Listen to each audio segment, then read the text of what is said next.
After all these Sundays, we finally come back to ordinary time. Although that ended with Pentecost, but the Sundays afterwards we celebrated the Feast of the Holy Trinity and Corpus Christi, and we now find ourselves in the ordinary time of the 14th Sunday.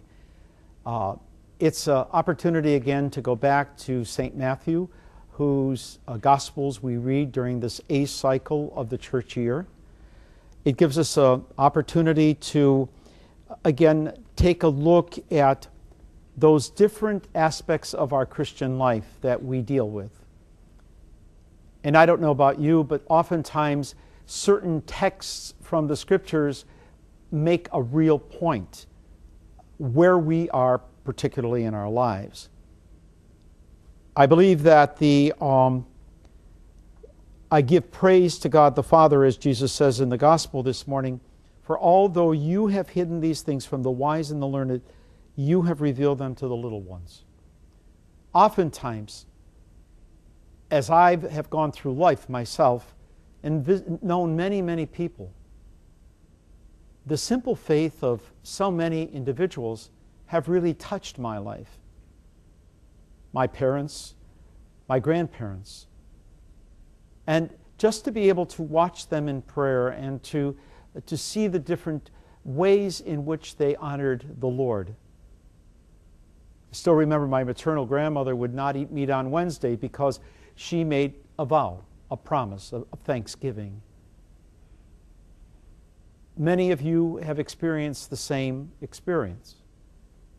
Or oftentimes when we listen to scriptures, that Jesus today says, I reveal it to the little ones. Sometimes wisdom or being wise can sometimes make it difficult to cut through the way Christ touches us. Now that doesn't mean you shouldn't go to school. It doesn't mean that you should not study and not use the gifts and talents God has given you.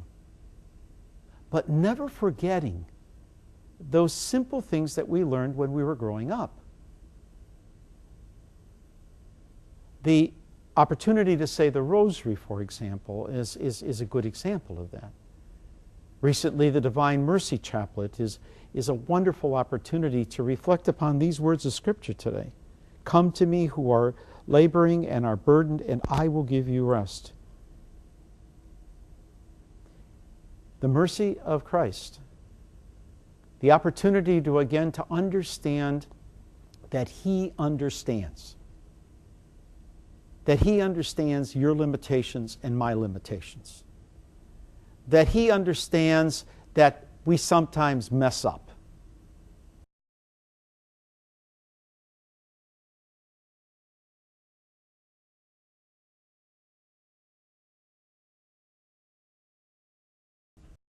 Oftentimes, Christ is more apt to be quick in forgiving you than you are to forgive yourselves.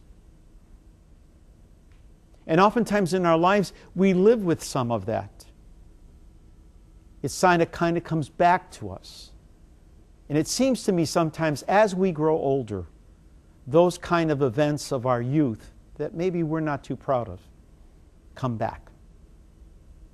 But even in that, Christ continues to say, but you're here, you're not there.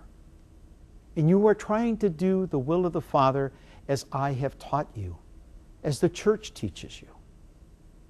That's an opportunity to again gain the enthusiasm of our youth. Not to be pulled down by something we've done or something we've said years ago. And I know sometimes some of those things you think you did were like yesterday, but they were quite a few years ago. But God, in His person of Jesus Christ and His word of Scripture, continues to tell us that. As Christ is meek and humble of heart, to embrace Him. To embrace Him because He has embraced you. And continues to say that I love you and I forgive you. As we celebrate this Independence Weekend, enjoy one another if you can, if you are going to be with family and friends.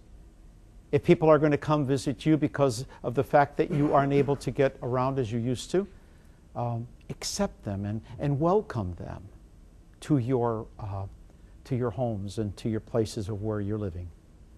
And again, to experience the love of God in the face of others. God bless you and keep you.